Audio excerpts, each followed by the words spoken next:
আমি যখনই ব্রেকফাস্ট বানাতে আসি না তখনই প্রিন্স এরকম পায়ের কাছে বসে আমার দিকে তাকিয়ে থাকে। যতক্ষণ ওকে রুটি দেবো কিছু প্রকার ওখান থেকে উঠবে না, জানো তো বন্ধুরা।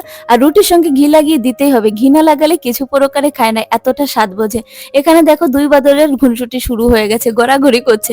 প্রিন্সকে খাওয়ানোর জন্য দুধ বেরেট আর সেরিলাক্স মিক্স করে নিয়ে এসেছি, একটুখানি মুখে লাগিয়ে দেখো পালিয়ে যাওয়ার চেষ্টা করছে, কিছু প্রকারই খেলো না। তো বন্ধুরা আমাকে তো রান্না বান্না করতে হবে, বাড়ির কাজকর্ম মোটামুটি কমপ্লিট হয়ে গেছে। ব্রেকফাস্ট সেরে স্নান সেরে পুজো দিতে এসেছি। তো বন্ধুরা আমার ঠাকুর ঘরটা দেখেছে একদম ছোট্ট, কারণ আমার এক রুমের ফ্ল্যাট ছোট্ট, সেই কারণে ছোট্ট একটা সিংহাসন পেতেছি। তো বন্ধুরা তরি তরকারি কেটে রান্না চাপিয়ে দিয়েছি। রান্না করতে করতে দেখি আমার ছেলে মেয়ে স্কুল থেকে চলে এসেছে।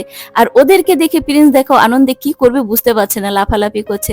আজকে আমাদের রান্না হয়েছে আলু ভাজা, বেগুন ভাজা, বাঁধাকপি ভাজা, রায়তা, তার সঙ্গে ভাত তো আছে। ভাত ছাড়া কি করে চলবে, তাই না বলো বন্ধুরা।